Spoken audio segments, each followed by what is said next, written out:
সুস্বাদু এই চিকেনের বড়াগুলো কিন্তু আমি বানিয়েছি 150 গ্রাম চিকেন দিয়ে। দেখেন খুবই ইজি, হ্যাঁ, এবং খুবই টেস্টি হয়। 150 গ্রাম চিকেন নিলাম এবং এর মধ্যে আমি 2 থেকে 3 চামচ টক দই দিয়ে মিক্সড করে নেব। হ্যাঁ, খুব ভালোভাবে মিক্সড করব এবং ব্লেন্ড করে নেব। এই যে দেখেন ব্লেন্ড করছি, 30 সেকেন্ড থেকে 1 মিনিটের মধ্যে ব্লেন্ড করলেই এটার একটা এ ধরনের অবস্থায় আসে।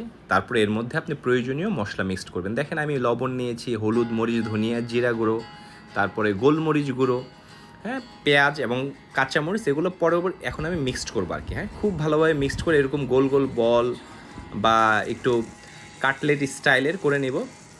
এই যে দেখেন, এবার 1/2 চামচ ঘিয়ের মধ্যে আমি এটা দিয়ে দিলাম। 1/2 চামচ ঘি নিয়েছি মাত্র, 1/2 চামচ ঘিয়েতেই দিয়ে দিলাম। যে কেউ খেতে পারবে, বাচ্চা, বয়স্ক, বুড়ো, যে কেউ। অল্প একটু ঘি বা অলিভ অয়েল বা যে কোনো অল্প একটু তেলে আপনি এটা করতে পারেন।